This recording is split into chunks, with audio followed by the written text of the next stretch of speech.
Hey, and welcome to the latest edition of the Property Entrepreneur Deals podcast. And I'm really excited to introduce a good friend of mine who, when I joined the Property Entrepreneur, just start that again.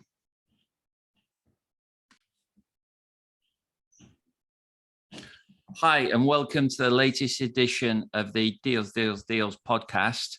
I'm really excited to introduce a friend of mine who, as I joined the board in 2016, Kevin was already there and somebody I admired and I've always looked up to. So welcome, Kevin. How are you doing? Yeah, great. Thank you. It's a very generous introduction. Thank you very much. Good morning. So as we kind of, as I was saying, you've had probably the biggest transformation, both personally and business-wise, I think, amongst those that have been on the board. And yeah, it's just been, inspirational to kind of see, as we say, the kind of like the journey that you've been on, but it is quite remarkable. Do you want to just say as to possibly at that time where you was at, and maybe like lead us into like an introduction to yourself? Yeah, sure. Yeah. So obviously I'm Kevin Edge. So good morning.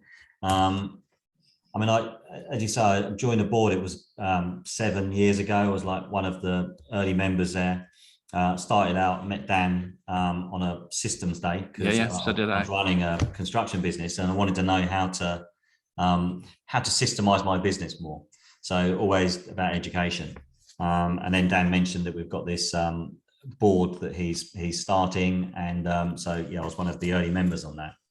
And at the time, I was running a construction company, building extensions and renovations around St Albans, decent sized ones. I mean, they're up to sort of £300,000-400,000, so sort of decent sized projects because they're valuable houses around here. And we were building a strong business and doing a lot of work. So with busyness, you need some systems in order to reduce the busyness. Otherwise, it becomes overwhelming. So I was constantly looking to how to reduce the overwhelm. And that's kind of how I started on the board, really, like trying to get some support and education on how to run a business. Okay, yeah. And also on a personal footing, you've had, somewhat of a transformation on that. You're kind of doing a lot of marathons now. You're in a completely different position, really, aren't you? Yeah, that was the fault of the board. I mean, we went on a body transformation. So one of the great things about being on the board, it's not just about business, it's also about lifestyle, and yeah, just living your best life, design a life, as we say. So one of the things that we all did as a group, we did a body transformation, and I lost 25 kilos. So I was a bit chunky before, and we also raised money, which you was the inspiration for, Mark, for Operation Smile, and we were going to run a 5K, a 10K, or a half marathon. I signed up for the half marathon, hurt my leg because I got too carried away, like trying to work too hard in the beginning, and tried to get out of it. And then everyone was going, oh no, just do a 5K. So, oh, okay, all right, we'll do it. Got into that, then got into the whole process. We raised a load of money together, like 75 grand, I think it was. And eventually I ran a half marathon, quite enjoyed it. So I carried on going. And since then I've run 2 full marathons, which was always an ambition, but I never thought I would do in my 50s. So that's been a great achievement. Yeah. And your times have been very good as well, haven't you? Yeah, not quite Olympic standard, but yeah, not too bad. I mean, first one I did was 3 hours 12 minutes, and then the second one was 3 hours 11 minutes. So the goal now is to try and break 3 hours. That's awesome. Yeah, awesome. Yeah. So we were saying you mentioned then about Civic Construction. So what's kind of happened, because you no longer have that business. So what's happened in that? Yeah. So Civic Construction, doing the extensions, is now completely finished. That was 3 years ago, and so now it's just doing development. So initially I've JV'd with a company called Fountain Hill, so I'm a partner there, but I'm also doing my own thing. and sourcing my own deals and doing our own direct to vendor approaches. So now we just concentrate on new build developments. So up to sort of 9 houses is a good sort of size for us. Just below the affordable housing threshold is key. Otherwise the numbers start going very funny. But mainly just new build housing, also some commercial and residential stuff as well. So that was why I won my first award, was for a commercial and residential we did in St Albans. And then we won another one, as you know, in 2019 for another development, 2 awards for another development we did of 9 houses in 𝗁𝗶𝗀𝗶. Fantastic. Yeah. It's interesting what you're saying. It kind of like, you finished Civic, and then you've now gone into the house building. I think you've also mentioned that one of the things that we do is each year kind of like reflect on the year and where it is you want to be going. Yeah. So that was kind of part of that process for you, wasn't it? Definitely, yeah. So it's taking everything sort of step at a time, really. It's been a reasonably. It's only taken a few years to go from developments to from extensions to developments, but it's had to be kind of step by step. Had to wind down what we're doing. You've got to build up your workflow, and it does take some time. And you've got to vision where you're going to go to, and then make a plan to sort of get there, sort of as you go along. You've executed that, extremely well.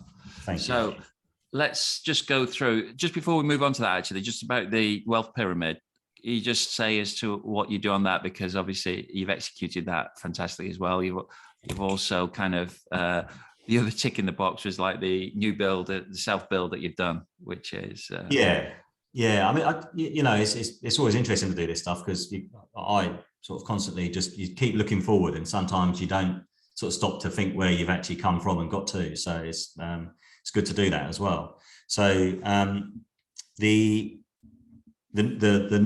self build, as you say, we've done for ourselves, for myself and my partner Anna, our own home. So we brought an existing house and basically took everything down and kind of rebuilt it and made it sort of twice the size. And now I'm sitting in my office outside there as well. We've got a fantastic home, really lucky, really enjoyed that. And it's great to be able to leverage my skills as well. So really pleased with that. And then I've forgotten what I forgot. Yeah, sorry, we were saying about the wealth pyramid. So you wealth pyramid, yeah, sorry. Yeah, you build your assets, haven't you? Yeah. Cash flow.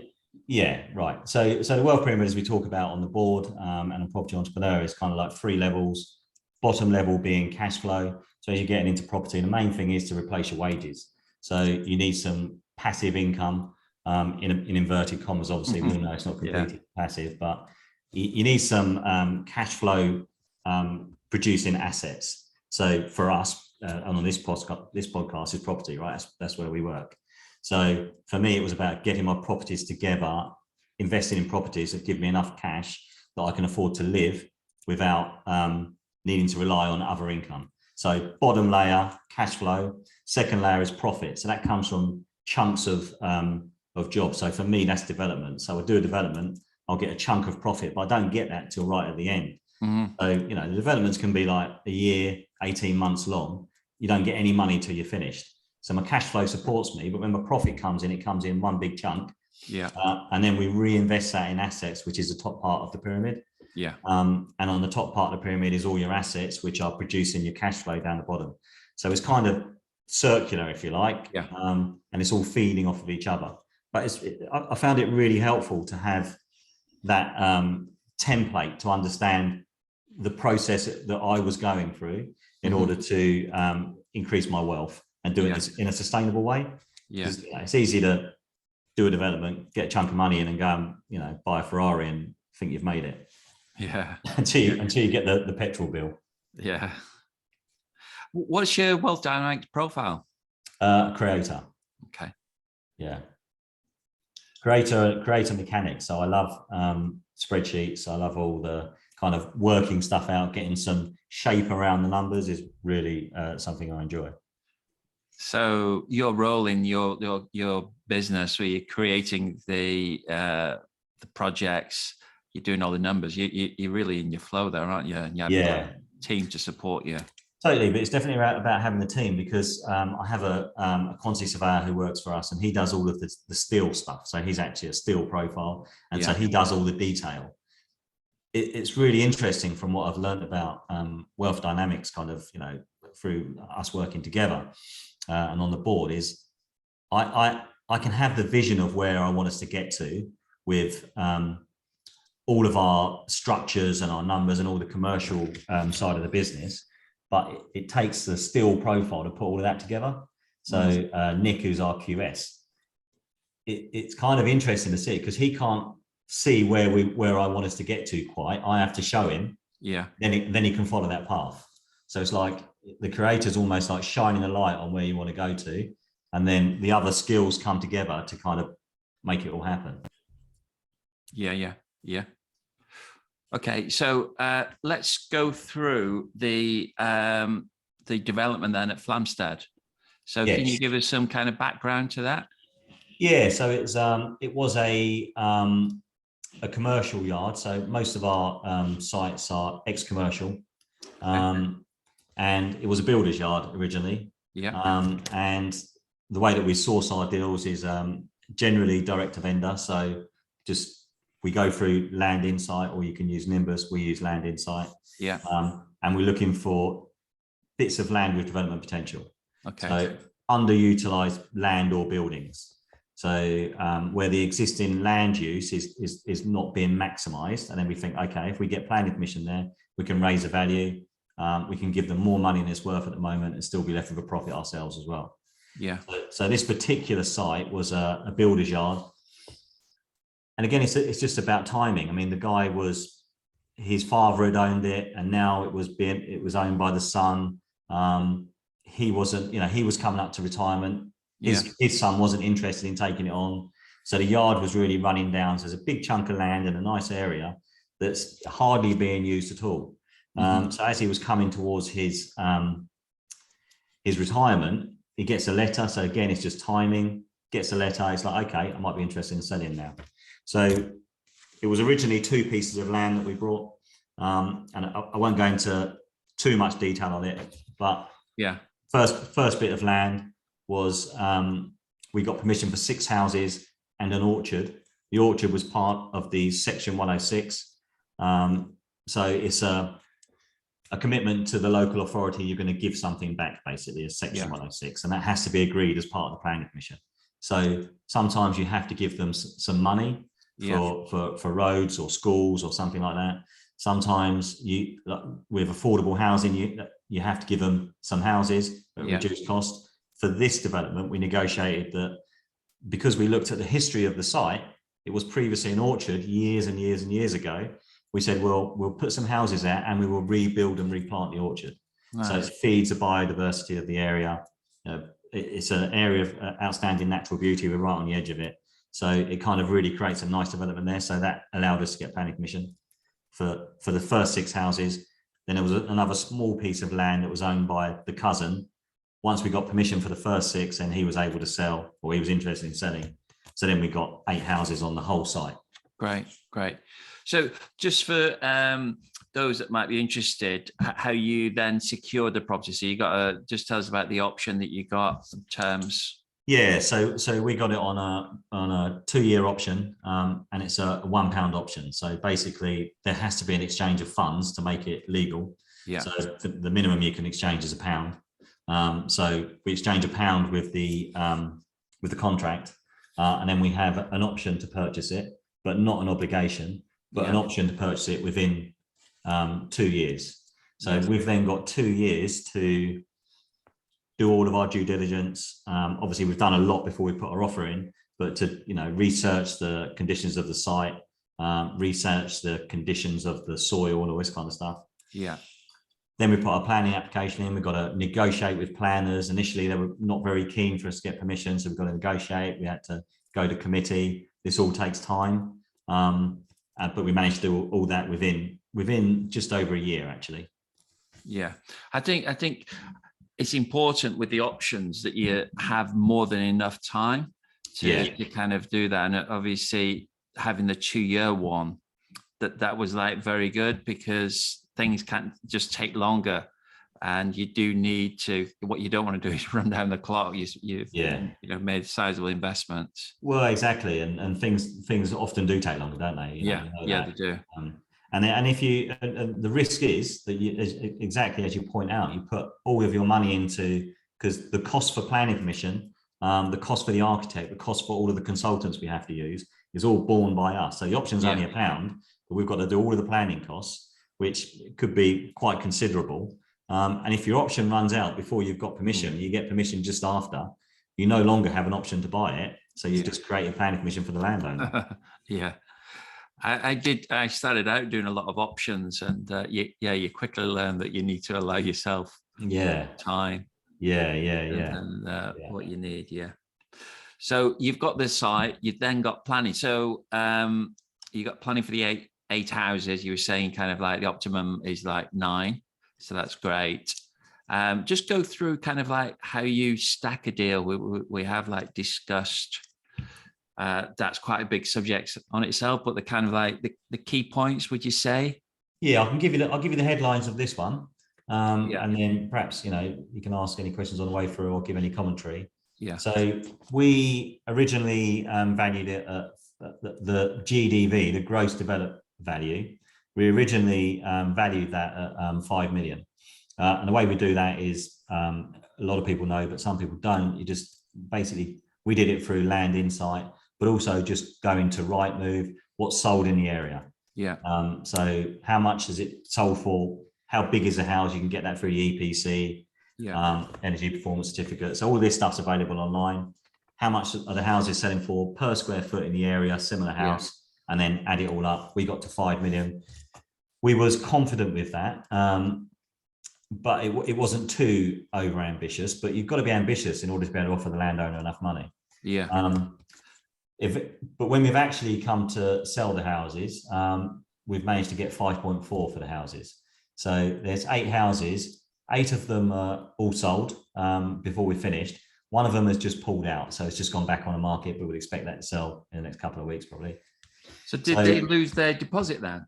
They lose 50% of it. Well, they hadn't exchanged, so they put down a reservation of £2,000 with the agent. They'll lose 50% of that.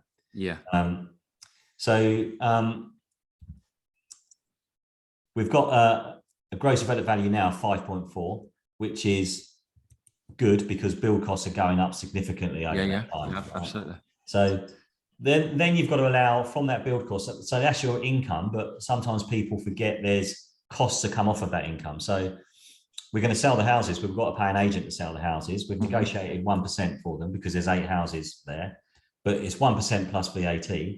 So that's £65,000 to come off straight away. Then you've got your sales legal. So you've got legal fees for selling the houses. You've got signage for the sites, bit of marketing, a sales brochure. So the cost for selling the site are £81,000. So that's a fair chunk of money, and you can't do it without it, right? So our GDV goes from 5.4 to 5,318, right? So then we've got a land purchase cost. So to keep it simple, both of the bits of land together was £1,080,000. I actually do need glasses. I can't see my own spreadsheet properly. So £1,080,000. Also, you need to remember before you start, when you're buying a development, so on your first one, people forget as well, there's a lot of costs that you have to bear yourself outside of planning fees, which are monitor the QS who's going to do the valuation for the bank for your costs, and then there's someone who's going to come and value the property. You've got to pay for all that. You've got to pay for the legals for your own team and the legals for the bank as well. So them costs add up. Banks' legals are never cheap, are they? Oh, the banks are really good at making money, right? I think that's what their banks. So they've got fees left, right, and centre. And anytime you talk to them, they seem to have found another one. So that's a good point. You've got to be all over all of these costs, and you'll soon learn it is at your cost if you're not, right? No one's gonna say to you, if you didn't realise you haven't got to pay. That's not happened to me so far. Yeah. So when you're looking at all these costs, then, so you have I suppose you use like a spreadsheet to kind of do all the numbers. Yeah. And there's a lot of like costs to kind of like bear in mind on that. You've been kind of like progressing yours, haven't you, from when you started? Yes. Any tips on that? I think the best tip is not to use someone else's. That's my advice. Now, you can use other people's, and I have done myself, as a starting point, right? Yeah. Because you need something, you need some kind of template, but you can't take that template as gospel, because that template is just the cover sheet of all the intelligence which is underneath it. And if you just work with the cover sheet, you can miss out on some of the intelligence that's in there. And so you really need to know, like, if I change this number, why does it affect another number? Why have I got this list here that I've got to fill in? Is everything included in that list? It's so important. So my advice is use someone else's as a template, but you've really just got to put the work in to understand it yourself. Sure. So important. Yeah. So when you were stacking this deal, you had like you had your purchase cost, you had your GDV, you probably then had like your costs and then your build costs. Yeah. On that. So do you want to just go through the rest of those kind of like numbers? Yeah. So on this particular deal, so we've got it's about £230,000 was allowed for everything apart from construction. So that's your drawings, your engineers, mechanical, electrical design, your road and drainage design, landscape design, topographical surveys, SAPS calcs, quantity surveyor, removing conditions on the planning permission, building submission, interior designer, your warranty with the your new homes builder, project management. We've got a cost for environmental agency, a seal payment, section 106 we have to allow for, but as I said, that was the orchard. But you still got a cost though. It's still a cost, yeah. You've got to think about site insurance. You've got to think about setting up an SPV. Again, it's only a small cost, but it's a cost. General legals around setting up your SPV, and if you've got any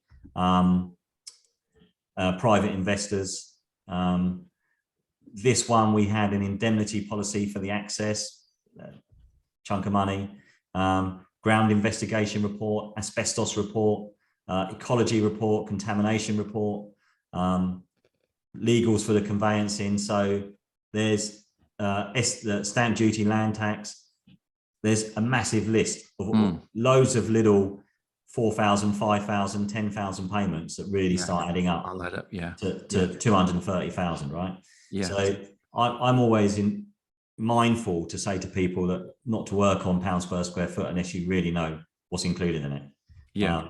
Because you've got to know, is it all in cost? Is it just a build? Does it include all of your professional fees? Does it include all of your external costs? You've got to be really careful. Yeah. Yeah. So, and then, go on. Yeah, I was going to say that's our chunk of sort of build costs or costs outside of the build. Then our build cost for this one, we allowed 1.9. So 1.9 million. That includes a contingency. That contingency, without complicating things too much, that contingency we allowed 5% because we was confident in our numbers.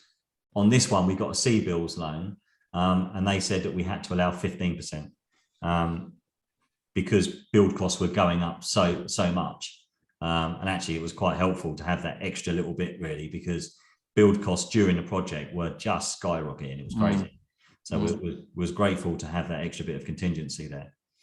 And I'll come on to the C-bills loan in a little bit. So we've brought our land. We've got all of our build costs. Total is £3 million for the build and the land purchase and the associated costs. Yeah. Then we allow for all of the interest. So your interest payments, again, you've got to really look at it in detail.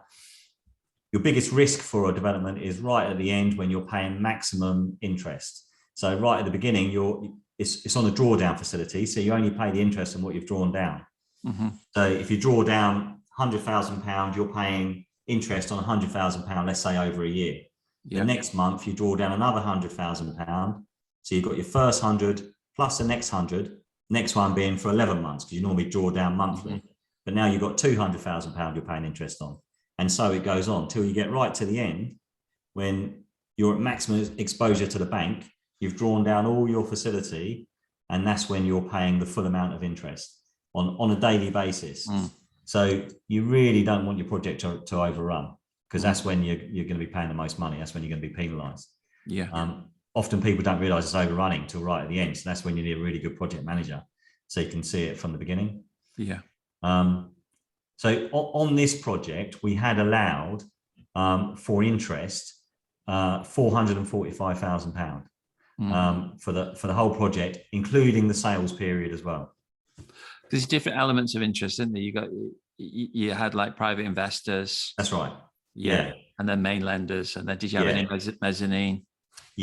So on this one we had the bank, and we had a SAS, self-administered small scheme. So a pension scheme. So we borrowed from a pension scheme. We're in a club, so we borrowed I think it was about £450,000 from them. Then we're paying interest on that. Then we borrowed the rest from the bank, which was who did you use? We used Assets Capital. And we were very lucky to get a 𝗁𝗶𝘀𝗁𝗁 loan. So obviously because of the pandemic, the 𝗁𝗶𝘀𝗁𝗁 loans were, but they were just coming to an end, and we got basically, I think, their last one, which meant that we could borrow all of the money for the development interest-free for a year. Amazing. It was fantastic. I mean, it's made a great deal, really great deal. So we get 1 year interest-free for the purchase of the land, and all of the interest payments for the build, and all of the fees for setting up the loan as well. So the broker got his money from the 𝗁𝗶𝘀𝗁𝗁. They paid all of the fees for the monitoring surveyor, the valuation, the bank's legals. So it saved us. That's amazing. Fantastic. Really pleased with that, obviously. So the headlines on this one is 5.4 GDV, build cost 3 million, and which is going to leave 2.4. We've got some more costs to come out of that, which is obviously the sales cost, as I said in the beginning, and the interest to the SAS. But we'll be looking at probably just under £2 million on this development. Amazing. It's a really good deal. Fantastic. So with these properties, there was 8 properties. Did you say the size? What size were each? They're about 1,100 square foot each. Okay. And so then you've got like an average price then based on 5.4 of I think it's 675 across the piece. I think it's probably a bit less than that, but I haven't worked it out because they're all individual. Okay. Good. So you've and the other thing you've mentioned then is you bought this in an SPV, so special purpose vehicle, just to protect yourself. On this site. We always do that. Keep everything separate. Really important. Also, particularly if you're working with investors, it means that they've got their investment ring fenced as well. The bank like it all to be ring fenced in one place. So it keeps the development all separate. I mean, obviously, with the bank, you've got personal guarantees anyway. So the bank have got you tied up like left, right, and centre. The bank are never losing money. Don't worry about that. Okay, great. So you've then you've structured it with SPV. You're using SAS money. What kind of interest do you pay on that? I think we've paid 15% on that one. And the fees to set it up are significantly less than they are with the bank. I tend to like going forward. I mean, it's only in the last sort of 2 or 3 years, really, I've learned more about the SaaS. And again, through being on the board, we've spoken about it a lot there. I've learned a lot about SaaS pensions, and they work really well. So I'll be feeding as much as possible of my own income into my pension. Now, you can only do £40,000 a year from your income, but doing developments, I can feed more money in. Some of the profit can go back in there, and then you can recycle it yourself. So then I can fund my own developments to a degree through my own SaaS. That's something I'm going to work on a lot going forward. Brilliant. Did you also use Rebuild on this? I haven't used it on this, but I'm going to use it on further developments. Yeah. So the Rebuilding Society, where you can have a director's loan ISA. Again, it's super tax efficient, like the SaaS, where I can extract interest from the development and put that straight into my ISA. And I believe I can get up to sort of 24%. Amazing. Which is fantastic, all tax free. Yeah. Okay. What about you? Are you on with this? So you've just you've got the sales. When you're looking to complete the site? We're looking to complete in about 4 weeks. So I'm actually going to site after this to see meet with the site manager, see how we're getting on. But yeah, we're looking to complete in 4 weeks. As I say, they're all going through legals at the moment. One of them has just gone back on the market, but confident that won't take long. So we're looking to. Are you still there, Mark? Yeah. That's all right. My screen's gone funny. I can't actually see. Okay. As long as you can hear me, that's fine. Yeah. So yeah, we're looking to complete in 4 weeks, and they're going through legals at the moment. So hopefully in the next 1 to 2 weeks, I'll be able to give the purchasers the date that they can move in. So the way the contracts works is you exchange, and then we give them 10 working days notice to complete. Yeah, it's not long, is it? Not long at all. No, it's quite surprising. Yeah. Okay, that's great. So unbelievable project. So congratulations to you and the team. That's awesome. So you've obviously gained a lot of experience both in Civic and then doing the new builds. So what would be great is if you've got like 3 top tips that you could share. Yeah, sure. I suppose the first one is, as we kind of alluded to earlier, you've really got to understand your numbers. No one cares about your money more than you. Like that is the single most important thing. So definitely don't go proceeding with guesswork with pound square foot you've heard at a network meeting somewhere, or that your mate down a pub sold you. Really, if you're going to take on large developments or even smaller developments, you've really got to understand your numbers. So work with someone who understands the numbers and who can educate you, because I reeled off a list earlier. There's so many things to think about, and that wasn't even all of them. That's probably about a third of it. So really get into numbers and really understand. That's the most important thing. Don't rely on others. I guess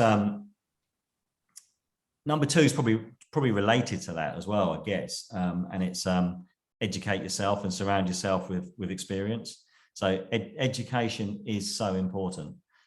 It's all about adding as much value as you possibly can, and you can only do that by being educated to know how to do it.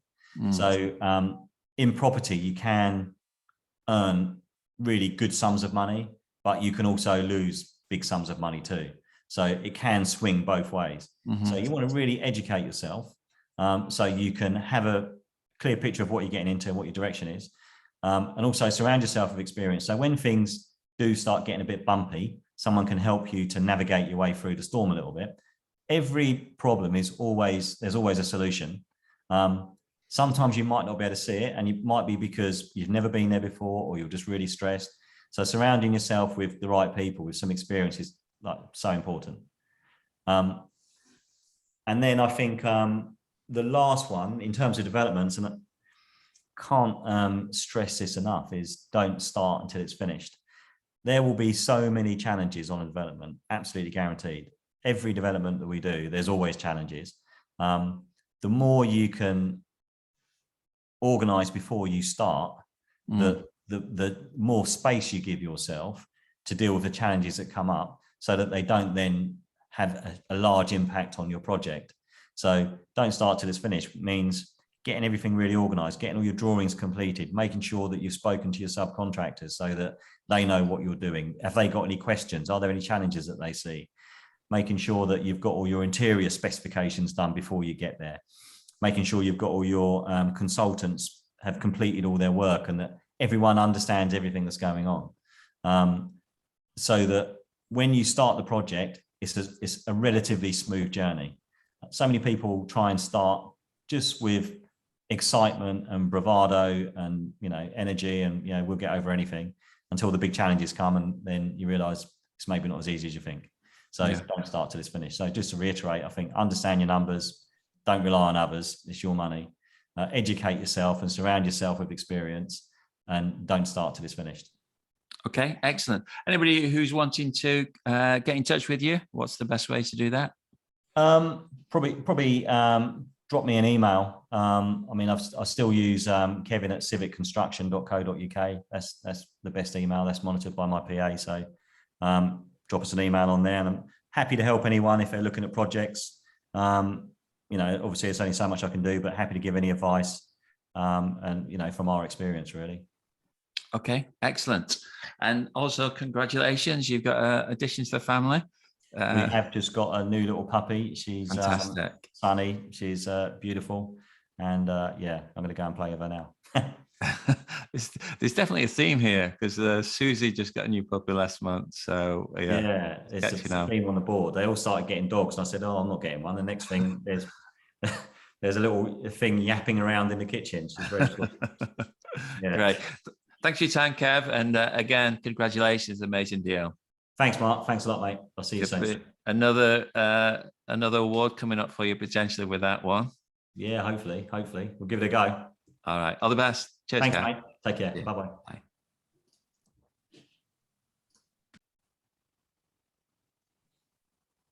So thanks, Kev. That's another amazing project. So an excellent profit. So I'm sure you're looking forward to that, getting that completed. If anybody that's looking to get in touch with you, what's the best way to do that? Yeah, cool. I mean, probably the best way is through my website, 𝗘𝗵𝗀𝗀𝗀𝗀.co.uk. So looking to get some traffic there. It hasn't been open soon. So okay. You can make contact through there. I mean, we're always looking to talk to investors. We've got a few projects coming up, so anyone's looking to invest in projects.